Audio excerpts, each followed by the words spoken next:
We're going to jump into our series in Proverbs now. This is our third week in the series, and it's the last week that we're kind of doing that is foundational to the series. You know, we did the first week, we introed the book. The second week, we talked about our relationship with God through the book of Proverbs, and that was the second foundational piece for us to understand the entire book of Proverbs. We have to first understand that it is about knowing God, nothing else. And then the next thing that we need to understand is wisdom as we walk into this series. And so we're going to be going over the topic of wisdom this week. And we're going to be really sitting in Proverbs 8 today. We're going to be going through the entire chapter together as Proverbs 8 goes through what wisdom is. And so we're going to start off in chapter 8, verses 1 to 5, and we'll read off from there. So in verse 1, you can read along with me on the screens. It says, "Does not wisdom call? Does not understanding raise her voice? On the heights beside the way, at the crossroads she takes her stand. Beside the gates in front of the town, at the entrance of the portals, she cries out aloud. To you, O men, I call, and my cry is to the children of man. O simple ones, learn prudence. O fools, learn sense." So this first part that we're going to pause on answers the question, what is wisdom for? And it's pretty simple, actually, what wisdom is for. It is for all of our situations. You know, if we're thinking about what is wisdom going to share about us, and we kind of covered this a little bit in the intros, that wisdom is for all situations. Literally here, what this is translating is that it is talking about wisdom is calling at us when we are at the shopping center. And then later in the chapter, we're going to read that wisdom not only calls at us in the small places of our life, right, when we're in Target or Trader Joe's or Key Food, wherever you go, but also wisdom was at the beginning in the foundations of the earth. Wisdom is grand enough to make sure that it was heated to create the world and the heavens, and it is also small enough to call at us in our everyday situations. So if we're wondering, what is wisdom for? It is to apply itself in everything that we do for all situations. Wisdom is also for everyone. If you have never thought of yourself as wise, or you find yourself constantly making bad decisions, do not worry, you have not been excluded from the Wisdom Club. It is still for you. There is no time where your rights to the membership club of wisdom gets revoked. You know, a lot of times we put people in special boxes and we say, you know, that person's wise and they make good decisions, and I just happen to make bad decisions a lot, and I'm going to live with that. Well, guess what? Wisdom is still for you. O fools, learn sense, as it says here in verse 5. All right. You didn't like being called a fool. That's okay. But the thing about wisdom is that it is for everyone. It doesn't matter how old you are or how young you are. Wisdom is for you. You know, even for the teenagers that we have in the room, I want to encourage you that you can begin to make sound life decisions at your age right now. What I love about Scripture is it does not put an age limit on any of the experiences that you can have in Scripture. It doesn't put an age limit on salvation. It does not put an age limit on having the wisdom of God or having the fullness of the Spirit of God. And so even at a young age, you can begin to make wise decisions. You know, one of the wisest decisions that I made was when I was a teenager. And that decision did not come from me. It came from the Spirit of the Lord, and it was that honestly, I don't know where this is. I mean, I know where it came from. It came from God, but I don't know how it made its way into my head and then into my heart to actually make the decision. Was when I was a freshman, I just decided I'm not going to date anybody for my entire time in high school. And I was like half saved at that point, you know, like 1 foot in and 1 foot out.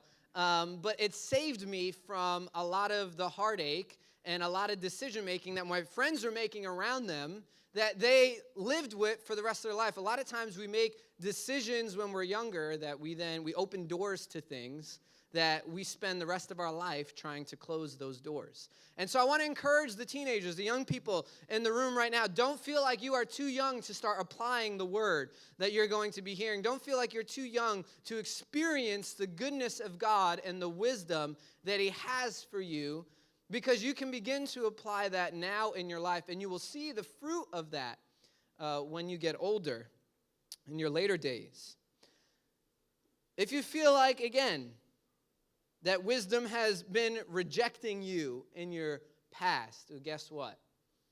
Wisdom does not reject. It just looks for people that seek. The great thing about wisdom is it says here that wisdom is searching us out. When we go looking for wisdom, it's not like we're going on some quest where we're not sure if we're going to make it to the end. We may die before we actually get to the completion of that quest. When we go looking for wisdom, we will find it, and the outcome is not unsure because wisdom is looking for us. That's what it says here. Does not wisdom call?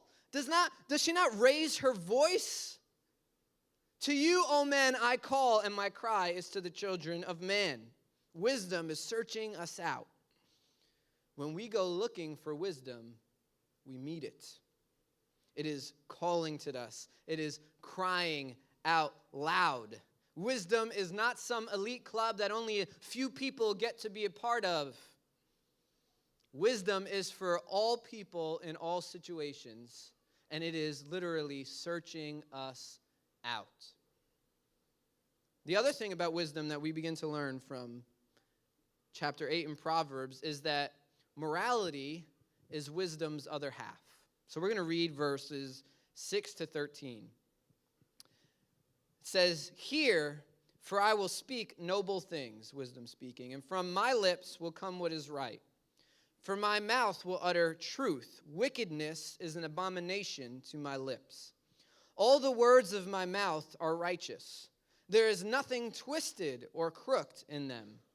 They are all straight to him who understands, and the right to those who find knowledge. Take my instruction instead of silver, and knowledge rather than choice gold. For wisdom is better than jewels, and all that you may desire cannot compare with her. I, wisdom, dwell with prudence, and I find knowledge and discretion. The fear of the Lord is hatred of evil.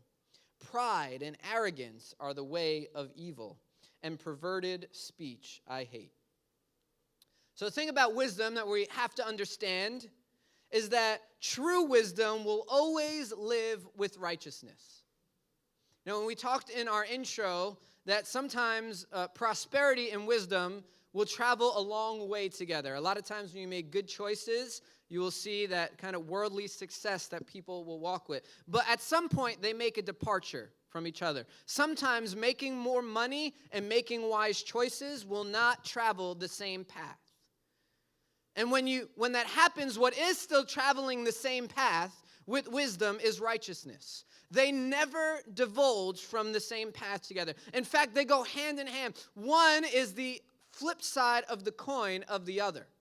True wisdom will always lead us into righteous living. True wisdom is pure. You cannot have a wise politician who is also corrupt.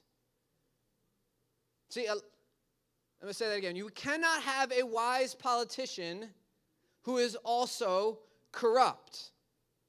The two do not go together. True wisdom and corruption, they do not go together. There is nothing crooked or twisted about wisdom. It is pure. You know, a lot of times we look at the wise business person and we put them on a pedestal, and what I have found is that a lot of times the people that we look up to, the wise business people that we look up to, have a trail of dead bodies behind them. You think about the corporate ladder in America.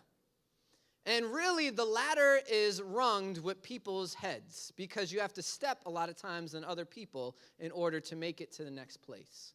And what we have said is that a lot of times we would call these people, well, they made a wise choice because they were able to navigate in this situation, and that person got fired and they got the promotion. And it was because they were doing a lot of backdoor dealing, and they were doing a lot of sucking up, and they were doing a lot of talking bad about that person when they weren't around. And so when the time came between the two people, who was going to rise, this person got it. And a lot of times we would look at that with worldly eyes, and we would say, that person was wise. We would look at a business deal where a lot of people get screwed over, but one person ends up on top, and we would say, that person that ends up on top, well, that person was wise. But the truth of the matter is that is not wisdom. Because what happens when we correlate immorality with wisdom, we don't understand true wisdom, because wisdom is looking just as much at the situations that we are doing in the short-term outcomes as much as it is looking at the long-term outcomes of our lives. And when we begin to make deals and we begin to rise the ladder and we begin to have contracts and all these things that go in our favor, and we accumulate immorally wealth and power and fame, what happens is in the long game, we are storing up for ourselves destruction and the wrath of God, as we read in James. And so that is not wise, that even in the short term, we may have riches and wealth and good things that come to us, and we may be comfortable, but in the long term, we are destroying our soul. And so wisdom is very concerned not only about the short term, but I would even say even more concerned about the long term. What are the decisions that you are making? Where are they leading you to? And when we look at wise people with worldly eyes, we are looking at their short-term success. What we are not looking at is true wisdom, which always walks the path of righteousness. Wisdom may give you wealth, but guess what? Wisdom is greater than wealth. It says in verse 18 in Proverbs, riches and honor are with me, enduring wealth and righteousness. My fruit is better than gold, even fine gold, and my yield than choice silver. So even if riches are given to you because you make wise decisions, you make morally good decisions, you make righteous decisions, and you find yourself in success, you find yourself with a lot of wealth because of that, guess what? That is not the point of wisdom. It is coupled with what? Honor and righteousness. Right? Wealth is a small facet that is part of a whole. But in fact, we read that what? Wisdom is better than riches. See, so wisdom is not equal to riches. Riches do not make someone wise or show that a person's decisions have been wise. Because wisdom is better than riches. In verse 11 we read, for wisdom is better than jewels, and all that you may desire cannot compare with her. And so we get these things confused where we ask God, I want you to bless me, and maybe God will give you wisdom.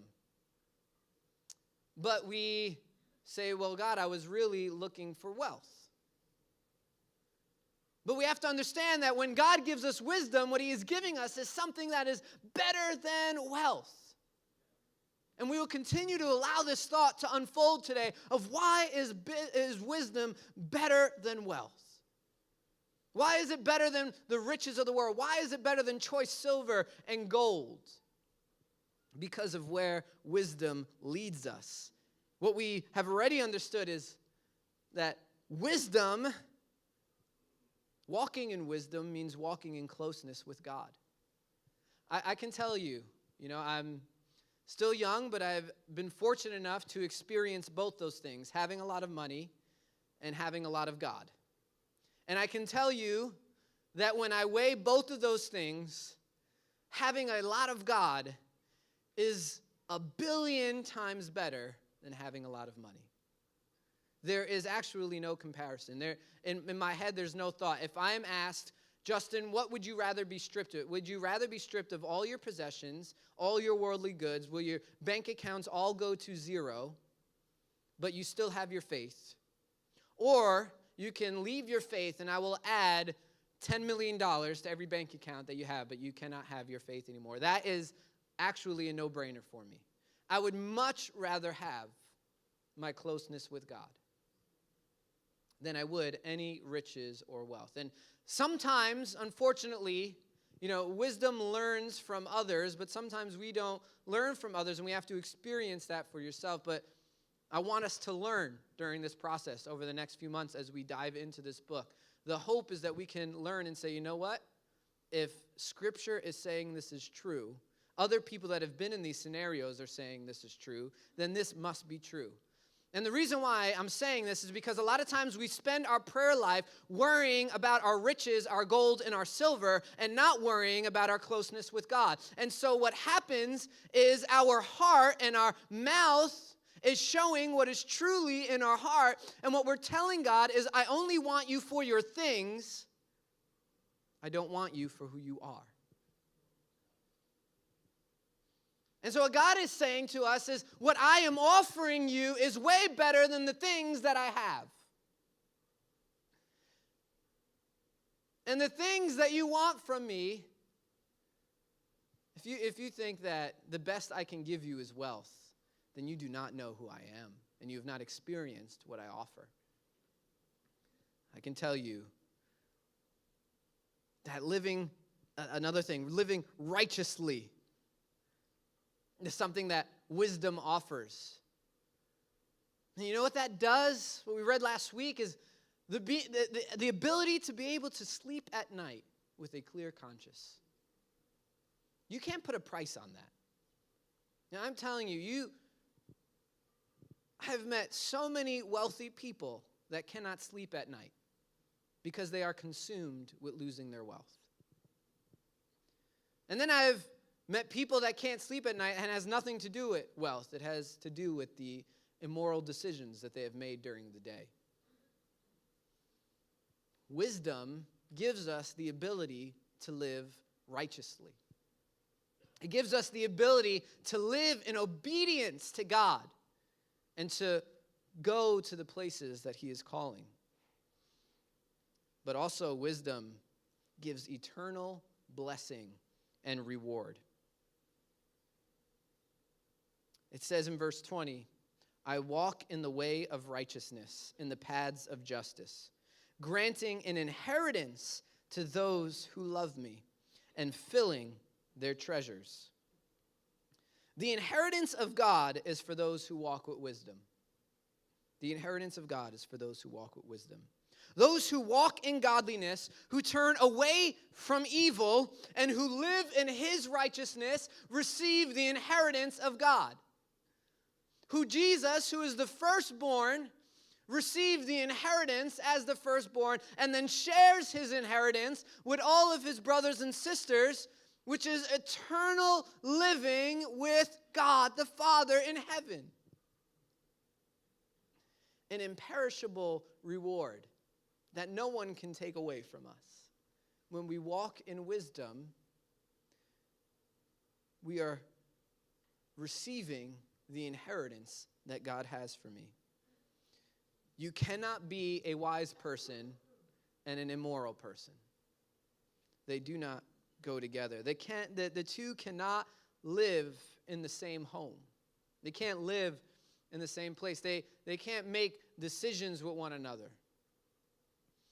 There's been a false understanding in our head that sometimes we need to make a godly decision and sometimes we need to make a wise or a shrewd decision. Guess what? That is not the case. That is something that we have to begin to say that is a lie from the enemy, that is a lie from culture, that we have allowed ourselves to believe that sometimes making godly decisions is making unwise decisions. And that is not true, because the righteous decision will always be the wise one. Because it will be the decision that God is leading us to. And who do we fear? I fear the one that has my soul in his hand. Not the person that can kill my body, not the person that can maybe take away my earthly riches, not the people and the situations that may take away my earthly goods. But when I follow God. I am following the one who has my soul in his hands. And so every decision that I do that is his way and his path is not only the righteous decision, not only is the moral decision, but it is the wise decision. And what happens is we get caught up in worldly wisdom that says your pursuit of happiness, your pursuit of riches, your rise on the corporate ladder, finding your special calling so that you can make tons of money, that's everything that you are supposed to be searching for and living for. But God says, no, make the righteous choice. And the blessing that I give you, riches may come with it. That can be part of it. But what you will receive is better than riches. What you will receive is better than any amount of silver and gold that you can have. What you will receive is the inheritance of the Lord, which cannot compare to what any person can give you for whatever decisions that you need to make. In verse 15 it says, "By me kings rule, and rulers decree what is just. By me princes rule, and nobles all who govern justly." When people in power use wisdom, when people in power use godly wisdom, do you know that it's not to gain advantage, it's not to grow in power and to grow in influence. When people in power use godly wisdom, it is for this, to rule justly. So if you are asking yourself, do I have a wise leader? Do I have a wise ruler? The question that you have to ask yourself, is this person ruling in advantage to themselves selfishly, or are they ruling in a just manner? Because the wisdom of the Lord is for justice. And what? And the fear of the Lord is the hatred of evil. And when we understand these things, when they come together, that when we fear God, that we hate evil, but also it is the beginning of wisdom, then it makes sense that wisdom and morality are actually the same thing. That living a righteous life, that when somebody comes up to you and they say, well, Justin, I need you to do this immoral thing, whether it's lie on your tax returns or to clock in hours when you're not working or to tell your boss that you're doing something when you're not. My friend, he worked at Microsoft for a few years. And in Microsoft, one of their top programmers got fired. And it was one of the craziest stories I ever heard because this guy is one of their top programmers. And what they found out was this guy was working from home, and what he did, because he was making a ginormous salary, he had hired somebody overseas to do all of his projects for work. And what that person would do overseas is they would send him all the files, and then he would essentially upload those files to the server like it was his work. Now, in worldly wisdom, that guy was killing it. He was on vacation, he was chilling at home, he had a job making great, well into the six-figure salary, and did not have to do a thing, right? And we would look at worldly wisdom and say, well, the job is getting done, right? Nothing, nobody, no harm, no foul, nothing happening bad there.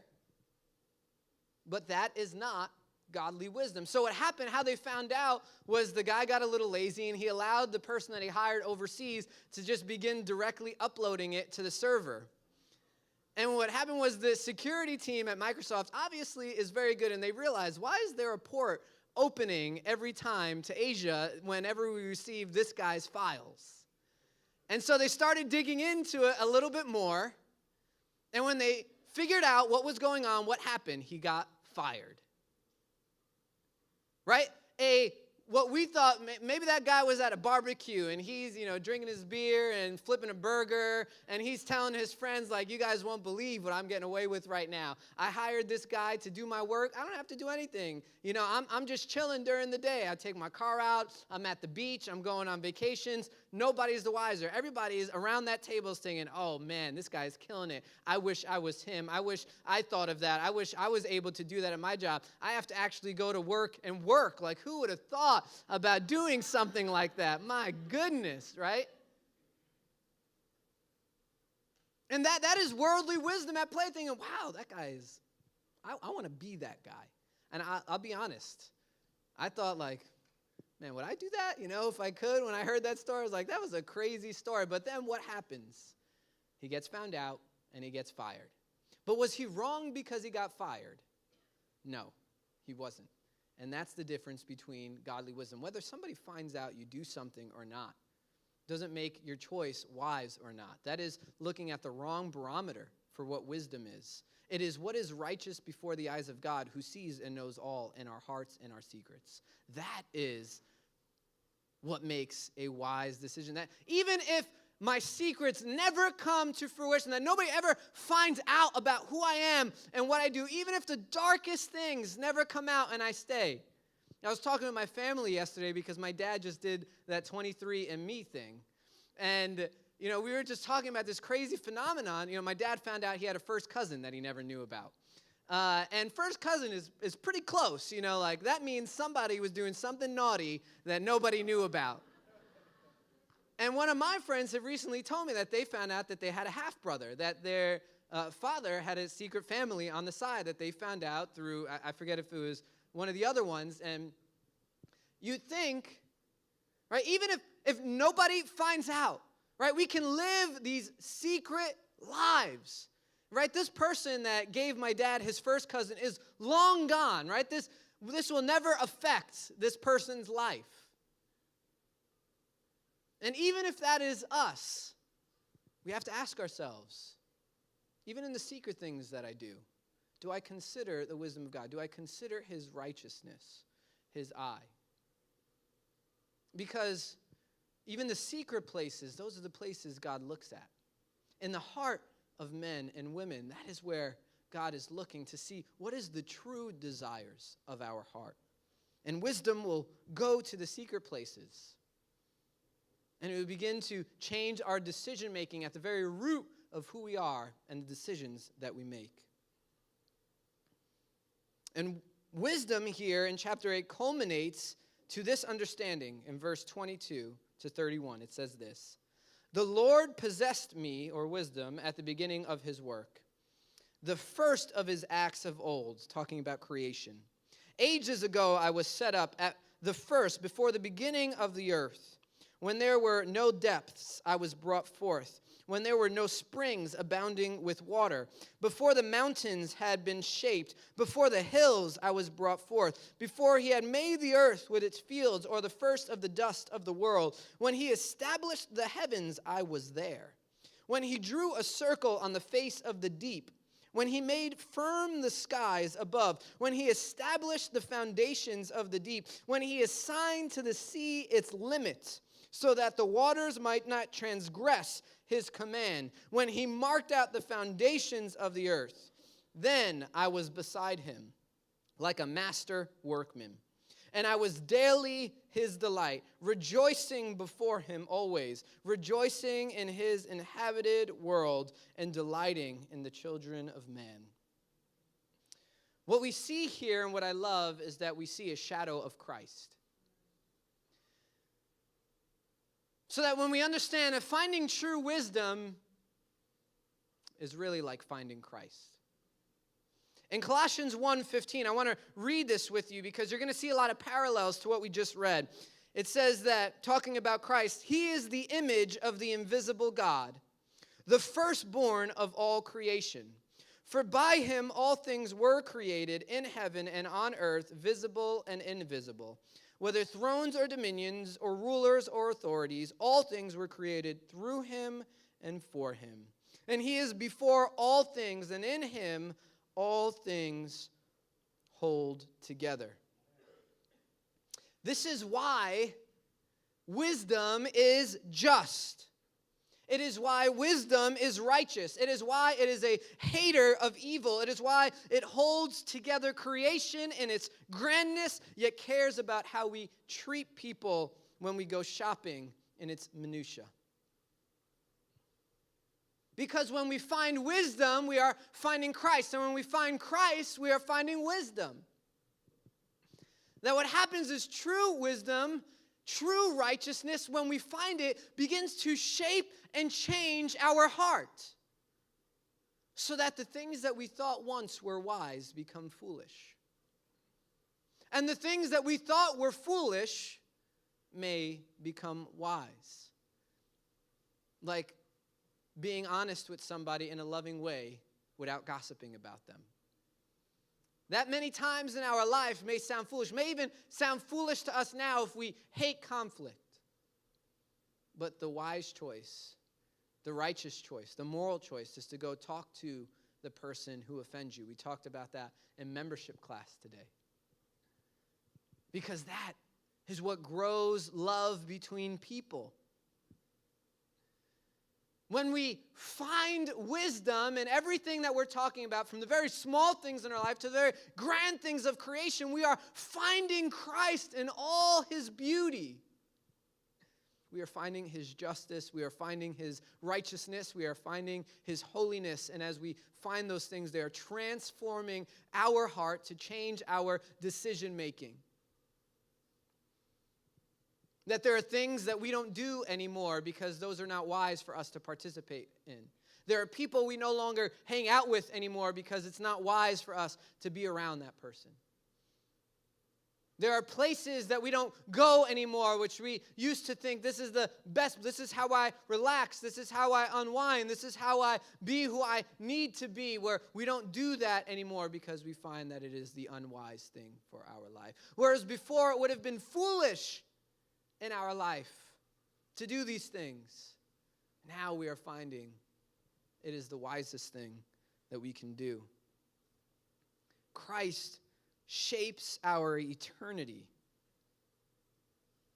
He shapes where we will be forever. But he also changes our daily life. And this is what wisdom will do to us when we find it. Chapter 8 concludes with this. It says, "And now, O sons, listen to me. Blessed are those who keep my ways, hear instruction, and be wise, and do not neglect it. Blessed is the one who listens to me, watching daily at my gates, waiting beside the doors. For whoever finds me finds life and obtains favor from the Lord. But he who fails to find me injures himself. All who hate me love death." I see this, I just read, blessed, blessed, blessed. The one who finds Christ, the one who finds wisdom, that person is blessed. Blessed are the obedient, blessed are the ones who listen, who watch, and who wait on the Lord. Your reward is life itself, and life in abundance. I don't care how mundane your work is, how bad you perceive your life to be, how boring your routine is. When you find wisdom, you find life. You find Christ. You find the blessing of righteousness, where the mundane things like work, you begin to find beauty in it. You begin to sense and practice the presence of God. And even the simple things like washing dishes, vacuuming the house, going to work, you begin to see the beauty of work and how God created us. And even in the routines, you experience his presence and his power. And blessed, blessed, blessed you become in your going in and in your going out. Because when you find wisdom, you find life, and you find the blessing of good decision making. In 1 Corinthians 1:24, it says, "Christ, the power of God and the wisdom of God." What I want to encourage the church to do today is give yourself over to Christ. You will find his power to resurrect the dead things in your heart. And his wisdom to live. What we need to understand is that when we reject the wisdom of God, we are rejecting Christ. And what we are doing is we are walking down the path of death. We are injuring ourselves, as it says in Proverbs. But today we have an invitation to know wisdom and to know Christ. Allow Christ, just as he shaped the heavens and the earth, he can shape our eternity. And some of us have been on the sidelines of whether we are going to follow Christ or not. We have been on the sidelines of whether we will allow the righteousness of God, the wisdom of God to shape our daily decisions. We have been convicted during the week of, really, should I do that? But we have said, no, I'm going to continue in the ways of my life. But I pray that today we allow the conviction of God to shape our eternity with Christ. Make a decision to follow Christ. And when you do, you will find wisdom calling to you. You will find wisdom shouting aloud to you in the place that you go shopping, in the home that you're walking to. You will find Christ in everything that you do, from the small things of how you get to work to the big things of where you spend eternity. Can you stand with me and pray, church?